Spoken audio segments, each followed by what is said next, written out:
नमस्कार दोस्तों, स्वागत है आपका आपके पसंदीदा चैनल। आज हम आपके लिए लेकर आए हैं गीता का 9वां अध्याय, जो न केवल ब्रह्म विद्या और योग शास्त्र की अद्भुत गहराइयों को उजागर करता है, बल्कि आपकी आत्मा को भी एक नई दिशा देने का काम करेगा। क्या आप तैयार हैं अपने आध्यात्मिक यात्रा को एक नई ऊंचाई पर ले जाने के लिए? इस अध्याय में कृष्ण ने ब्रह्म और योग के रहस्यों को इस तरह से प्रस्तुत किया है जिससे हर एक शब्द में एक नई ऊर्जा और प्रेरणा मिलती है। तो चलिए बिना किसी देरी के इस ज्ञानवर्धन यात्रा की शुरुआत करते हैं और जानते हैं कि कृष्ण ने हमें इस अध्याय में कौन कौन सी महत्वपूर्ण बातें सिखाई हैं। श्री भगवानुवाच इदंतु ते गुह्यतमं प्रवक्ष्याम्यनसूयवे ज्ञानं विज्ञान सहितम यज्ञात्वा मोक्ष से शुभात। कृष्ण अर्जुन से कहते हैं कि वह अब उसे परम गोपनीय ज्ञान बताएंगे जो विज्ञान सहित है।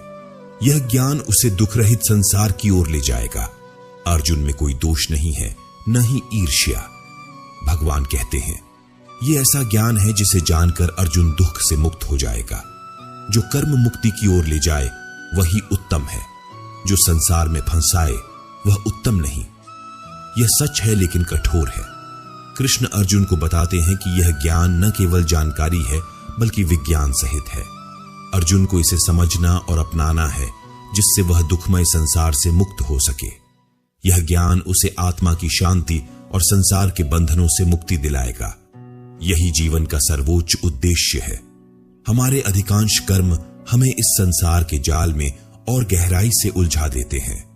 अधिक धन, अधिक मित्रता, अधिक रिश्तेदारियां और अधिक द्वेष, हम इन्हीं सब में फंसे रहते हैं। यह लालसा और चाहत हमें अपने वास्तविक उद्देश्य से दूर ले जाती है और हम भौतिक सुख सुविधाओं के पीछे भागते रहते हैं। इन सब के पीछे भागने से हमारी शांति और संतोष खो जाती है और हम अपने जीवन के सार को भूल जाते हैं। राजविद्या राजगुह्यम पवित्रमिदमुत्तमम प्रत्यक्षावगमम धर्म्यम सुसुखं कर्तुमव्ययम्। कृष्ण अर्जुन को वह ज्ञान देने जा रहे हैं जो विज्ञान सहित है और जो उसे इस दुखमय संसार से मुक्ति दिलाएगा। यह ज्ञान सभी विद्याओं का राजा है, इससे बढ़कर कोई और विद्या नहीं है। यह ज्ञान सबसे गुप्त है, सभी रहस्यों का राजा है। यह अति पवित्र, श्रेष्ठ, प्रत्यक्ष फल देने वाला और धर्मयुक्त है। यह ज्ञान महान, सुगम और अविनाशी है। आप किसी भी विशेषण को इस ज्ञान के साथ जोड़ सकते हैं क्योंकि यह सबसे उत्तम है। भगवान कृष्ण अपने भक्तों के लिए कुछ भी करने को तैयार रहते हैं और इसलिए वे अर्जुन को यह महानतम सत्य बताने के लिए तत्पर हैं।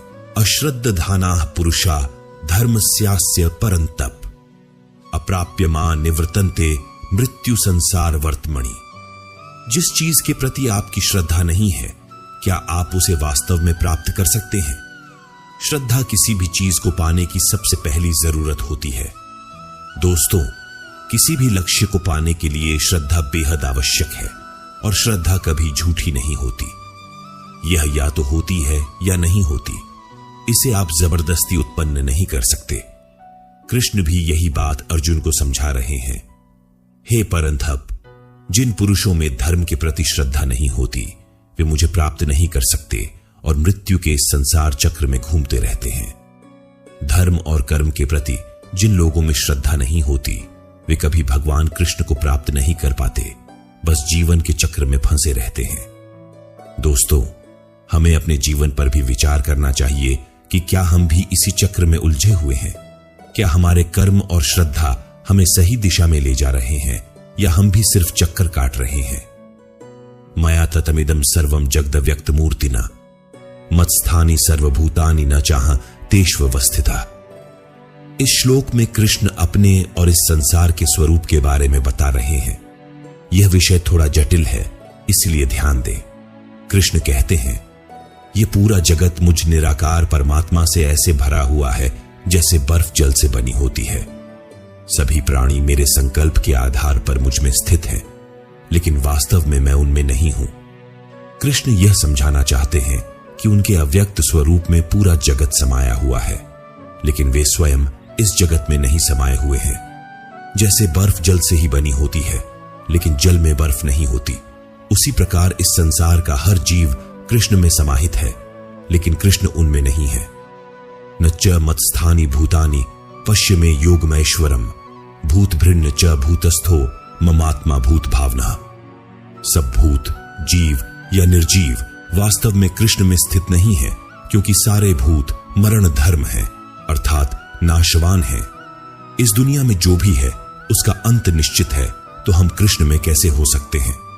कृष्ण आगे कहते हैं कि उनकी ईश्वरीय योग शक्ति के कारण ही भूतों का धारण और पोषण होता है, और वही शक्ति भूतों को उत्पन्न करती है। लेकिन उनकी आत्मा वास्तव में भूतों में स्थित नहीं है। कृष्ण यह समझाना चाहते हैं कि हमारा अस्तित्व उन्हीं से है और हमारी आत्मा में उसी परमात्मा का अंश है। फिर भी कृष्ण स्वयं हम में नहीं समाये हुए हैं। यह बात हमें यह समझने में मदद करती है कि भगवान कृष्ण का स्वरूप हमारे मरण धर्म शरीरों से परे है। वे सर्वव्यापी हैं, लेकिन हमारे नश्वर अस्तित्व में बंधे नहीं हैं।